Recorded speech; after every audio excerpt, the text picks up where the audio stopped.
ദൈവത്തിൻ്റെ അതിപരിശുദ്ധമായ നാമം വാഴ്ത്തപ്പെടുമാറാകട്ടെ. മത്തായി സുവിശേഷം 4-ാം അധ്യായത്തിൻ്റെ 8, 9, 10 വാക്യങ്ങൾ നമ്മൾ വായിക്കുന്നു. വീണ്ടും പിശാച് അദ്ദേഹത്തെ വളരെ ഉയർന്ന ഒരു മലയിലേക്ക് കൂട്ടിക്കൊണ്ടുപോയി ലോകത്തിലെ സകല രാജ്യങ്ങളും അവയുടെ മഹത്വവും അദ്ദേഹത്തെ കാണിച്ചു. അങ്ങ് എന്നെ താണു വീണ് നമസ്കരിച്ചാൽ ഇവയെല്ലാം ഞാൻ അങ്ങേക്ക് തരാം എന്ന് പറഞ്ഞു. യേശു അവനോട്, സാത്താനെ, എന്നെ വിട്ടുപോകൂ, നിൻ്റെ ദൈവമായ കർത്താവിനെ ആരാധിച്ച് അവിടുത്തെ മാത്രമേ സേവിക്കാവൂ എന്ന് എഴുതിയിരിക്കുന്നു എന്ന് പറഞ്ഞു. അപ്പോൾ പിശാച് അദ്ദേഹത്തെ വിട്ടുപോയി. ദൂതന്മാർ വന്ന് അദ്ദേഹത്തെ ശുശ്രൂഷിച്ചു. ഇത് താണു വീണ് നമസ്കരിക്കുക എന്നാണ് ചില വേർഷനിൽ എഴുതിയിരിക്കുന്നത്. ചില വേർഷനിൽ എഴുതിയേക്കുന്ന സാഷ്ടാംഗം നമസ്കരിക്കുക എന്നാണ്. ആംപ്ലിഫൈഡിൽ എഴുതിയേക്കുന്നത് if you will prostrate your self before me and do homage and worship me എന്നാണ് എഴുതിയേക്കുന്നത്. കുമ്പിടുക, കമിഴ്ന്ന് കിടക്കുക, പാദത്തിൽ വീണ് കിടക്കുക, ക്ഷീണിച്ച് അവശനായി കിടക്കുക, പരാജയപ്പടഞ്ഞ് കിടക്കുക എന്നൊക്കെയാണ് ഇതിൻ്റെ അർത്ഥം.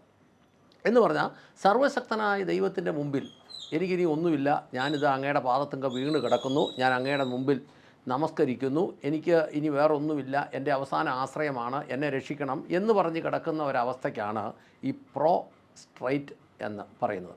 യഥാർത്ഥ അർത്ഥം പാദത്തിങ്കൽ കമിഴ്ന്ന് വീണ് നമസ്കരിച്ച് കുമ്പിട്ട് കിടക്കുന്ന അവസ്ഥ. പാദത്തിങ്കൽ കമിഴ്ന്ന് വീണ് നമസ്കരിച്ച് കുമ്പിട്ട് കിടക്കുന്ന അവസ്ഥ. പിശാച് യേശുവിനോട് പറഞ്ഞു, അങ്ങ് എന്നെ താണു വീണ സാഷ്ടാംഗം പ്രണമിച്ചാൽ ഇതെല്ലാം തരാം. നമ്മൾ വളരെ ശ്രദ്ധിച്ചാൽ നമുക്കൊരു കാര്യം മനസ്സിലാകും. ഇന്ത്യയിൽ ഈ അമ്പലങ്ങളുടെ എല്ലാം മുമ്പുകളിൽ അവിടുത്തെ ഭക്തർ കിടക്കുന്നത് കണ്ടുണ്ടോ വീണ്? എന്തിന്? പ്രധാനമന്ത്രി പോലും അമ്പലങ്ങളുടെയൊക്കെ മുമ്പിൽ വീണ് കിടക്കുന്നത് കണ്ടിട്ടുണ്ടോ? ശരിക്കും ആ ആരാധനയാണ് പിശാച് യേശുവിനോട് ചോദിച്ചത്. നീ ഇതുപോലെ എൻ്റെ മുമ്പിലൊന്ന് കിടക്കാമെങ്കിൽ ഇതെല്ലാം നിനക്ക് തരാം.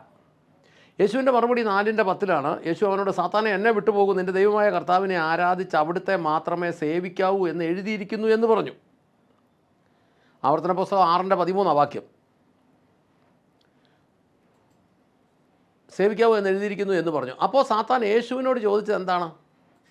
ശരിക്കും അവിടെയാണ് ചോദ്യം കിടക്കുന്നത്. എന്ന് പറഞ്ഞാൽ പിതാവിനുള്ള ആരാധന വേണമെന്നാണ് സാത്താൻ യഥാർത്ഥത്തിൽ ചോദിച്ചത്.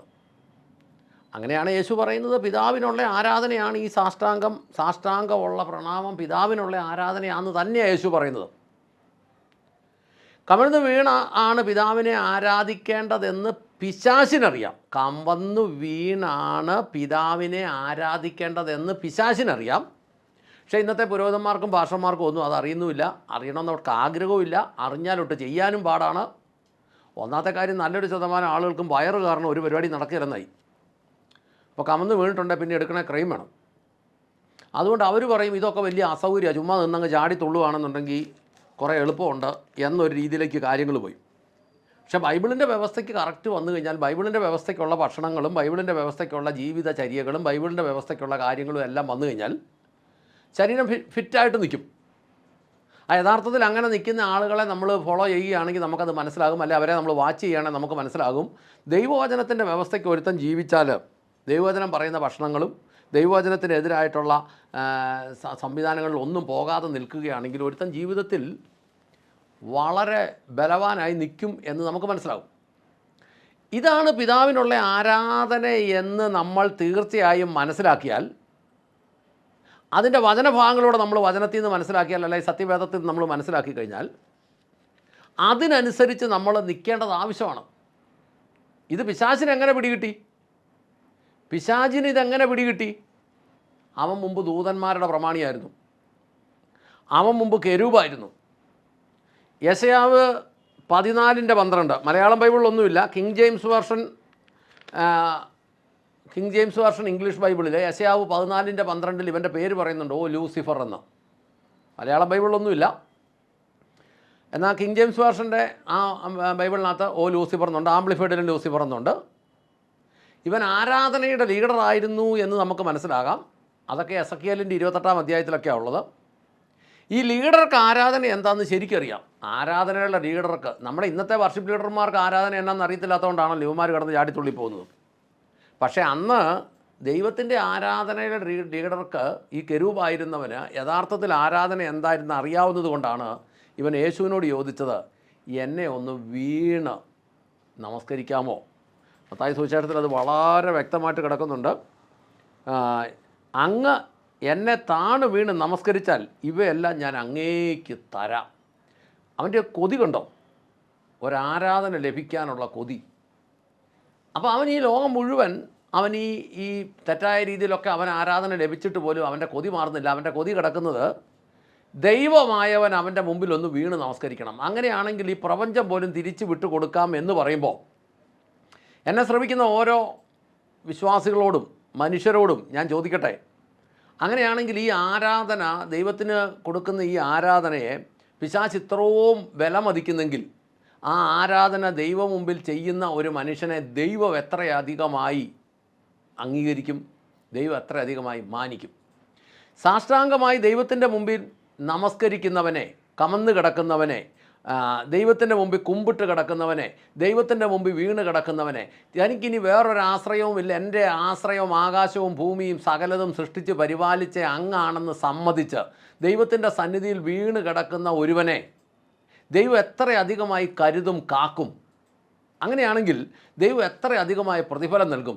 സാത്താൻ ദൂരെ മാറി നിന്ന്, പിശാച് ദൂരെ മാറി നിന്ന്, അല്ലെങ്കിൽ ലൂസിഫർ ദൂരെ മാറി നിന്ന് ഈ ദൈവജനത്തിൻ്റെ യഥാർത്ഥത്തിലുള്ള ആരാധന കാണുമ്പോൾ അവൻ്റെ അകത്ത് എത്ര വലിയ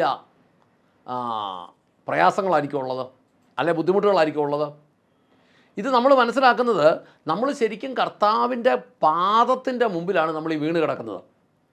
അത് ആവർത്തന പുസ്തകത്തിൽ അതിനോട് അടുത്തൊരു വചനമുണ്ട്. നമ്മൾ കമന്ന് വീണ് കിടക്കുമ്പം അവൻ്റെ പാദത്തിങ്കൽ ആണ് നമ്മൾ കിടക്കുന്നതെന്നുള്ള രീതിയിൽ. അങ്ങനെയാണെങ്കിൽ ഈ ആരാധനയാണ് പിതാവിനുള്ള യഥാർത്ഥത്തിലുള്ള ആരാധന. ഇത് ഉറപ്പിക്കുന്നത് യേശുവാണ്. യേശുവിൻ്റെ അടുത്ത് വന്ന് യേശുവിൻ്റെ അടുത്ത് വന്ന് ലൂസിഫർ ചോദിച്ചു, പിശാചി ചോദിച്ചപ്പോൾ യേശു ഇത് ഉറപ്പിക്കുകയും ചെയ്തു, ഇത് പിതാവിനുള്ള ആരാധനയാണ്, ഇത് നിനക്ക് തരാൻ പറ്റില്ല. ഇത് സ്വർഗത്തിലായിരുന്ന സമയത്ത് യേശു ഈ ആരാധന സ്വീകരിച്ചിട്ടുണ്ട്. അപ്പോൾ ഈ പിശാച് നേരത്തെ കെരൂബായിരുന്നു, അവൻ ദൂതന്മാരുടെ ഒരു സെറ്റിൻ്റെ നേതാവായിരുന്നു. വീണുപോയെങ്കിലും അവന് കാര്യങ്ങളൊക്കെ അറിയാം. വീണുപോയില്ലെന്ന് പറയുന്ന നമ്മുടെ ശുശ്രൂഷകന്മാർക്കും നേതാക്കന്മാർക്കും ഇപ്പോൾ ഈ കാര്യങ്ങളൊന്നും അറിയത്തില്ലാത്തത്, പക്ഷേ പിശാചിന് കാര്യം അറിയാം. അപ്പോൾ ആരാധനയിൽ കൂടി യേശുവിനെ വഞ്ചിക്കാനാണ് അവൻ നോക്കിയത്. എന്നാൽ യേശു ദൈവമാകയാൽ സ്വർഗത്തിലെ ആരാധന എങ്ങനെ ആയിരിക്കണമെന്ന് ദൈവമായ യേശുവാണ് നിശ്ചയിച്ചത്.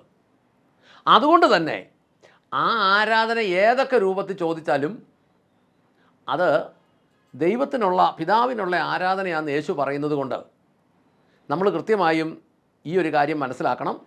അതുകൊണ്ട് മത്തായി സുവിശേഷം 4-ാം അധ്യായത്തിൽ യേശുവിനോട് പിശാച് ചോദിച്ച ഇതാണ് യഥാർത്ഥത്തിലുള്ള ആരാധന എന്ന് നമ്മൾ മനസ്സിലാക്കിയിട്ട്, ഇത് യെശയ്യാവിൻ്റെ പുസ്തകം 6-ാം അധ്യായത്തിൻ്റെ തുടക്കവാക്യങ്ങളിലും വെളിപ്പാട് പുസ്തകം 4-ാം അധ്യായത്തിലും ഒക്കെ ആയിട്ട് വിവിധങ്ങളായ സ്ഥലങ്ങളിൽ ഈ ആരാധന കിടപ്പുണ്ട്.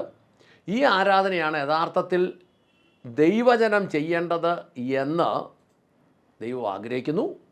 അല്ലാതെ ഈ ചാടിത്തുള്ളി മറിഞ്ഞു പോകുന്ന, ചുമ്മാ കുറേ അന്യഭാഷയാണെന്നും പറഞ്ഞുകൊണ്ട് കിടന്ന് പറയുന്ന, അതൊന്നും ആത്മാവിൻ്റെ ആരാധനയല്ല, അതിനൊന്നും ദൈവവുമായിട്ട് ബന്ധവുമില്ല.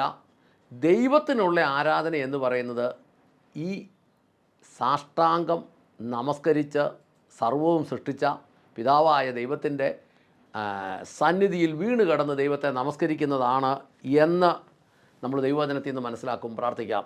സ്വർഗസ്ഥനായ ഞങ്ങളുടെ പിതാവേ, ഞങ്ങളുടെ കർത്താവായ യേശു ക്രിസ്തുവേ, പരിശുദ്ധാത്മാവായ നല്ല ദൈവമേ, കേരളത്തിലുള്ള ഓരോ ദൈവജനവും യഥാർത്ഥത്തിലുള്ള ആരാധന ഇതാണെന്ന് മനസ്സിലാക്കിയിട്ട് ഇതിനനുസരിച്ച് ദൈവത്തെ കമിന്ന് വീണ് കർത്താവിൻ്റെ സന്നിധിയിൽ സകല ഭാരങ്ങളും ഇറക്കി വെച്ച് അവൻ്റെ പാദത്തിൻ്റെ മുമ്പിൽ വീണ് കിടന്ന് കർത്താവുമായി നിരപ്പായി കർത്താവിൻ്റെ സന്നിധിയിൽ നിലവിളിച്ച് കർത്താവിനെ സമസ്കരിച്ച് കർത്താവിനോട് ആവശ്യങ്ങൾ അറിയിച്ചുകൊണ്ട് എല്ലാവരും ദൈവത്തെ യഥാർത്ഥത്തിൽ ആരാധിക്കുന്ന ഒരു സാഹചര്യം കേരളത്തിൽ ഉണ്ടാവട്ടെ എന്ന് പ്രാർത്ഥിക്കുന്നു. അതിന് തക്കവണ്ണം കർത്താവ് ഹൃദയങ്ങളെ, കണ്ണുകളെ തുറന്നു കൊടുക്കണമേ എന്ന് പ്രാർത്ഥിക്കുന്നു. എല്ലാം ദൈവം യോഗ്യമായി ചെയ്യണം. അങ്ങ് പ്രാർത്ഥന കേട്ട് അനുഗ്രഹിച്ച കൃപയ്ക്ക് നന്ദി. യേശു ക്രിസ്തുവിൻ്റെ ധന്യമുള്ള നാമത്തിൽ തന്നെ. ആമേൻ, ആമേൻ, ആമേൻ.